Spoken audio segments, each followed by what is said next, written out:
Edward Jardine, hanged June 16th, 1911.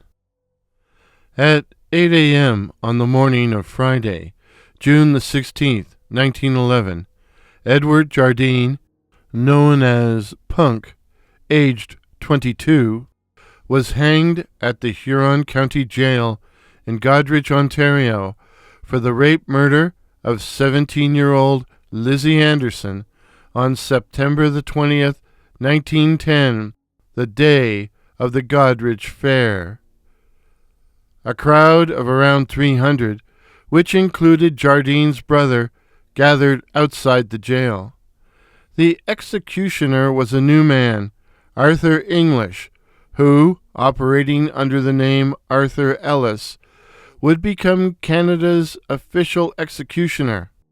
Alas, Ellis miscalculated the length of the drop needed to break Jardine's neck, so the condemned man, who had been drugged with morphine prior to execution, took over 8 minutes to strangle to death.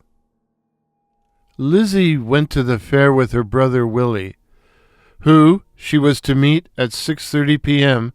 to walk home, but Lizzie never appeared.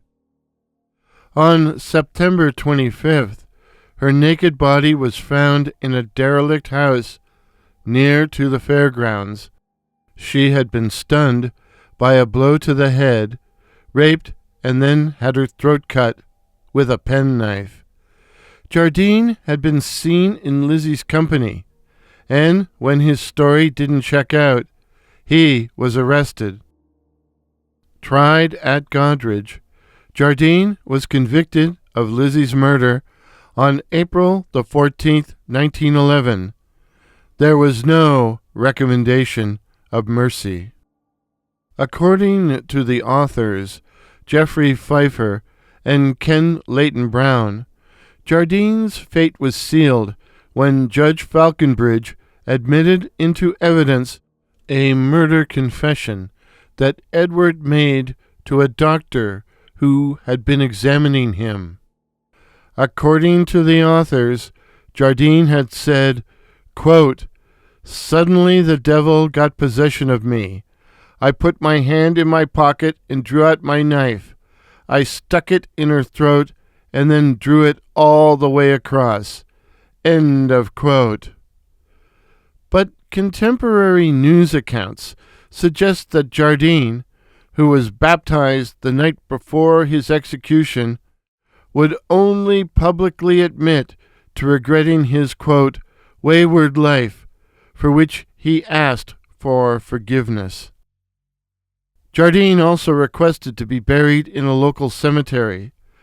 The footage you have been watching shows me exploring the Colburn Cemetery, where Jardine is buried in an unmarked grave beside a tree. The primary source for today's video is the account of the case found in Pfeifer and Leyton-Brown's book, Death by Rope. But, as always, all other sources are listed in the description. If you enjoyed today's video, please drop a like, comment, and consider subscribing to The Gallows, where we explore Canadian murder cases which ended on the scaffold. And remember, if you're born to hang, you'll never be shot. Cheers.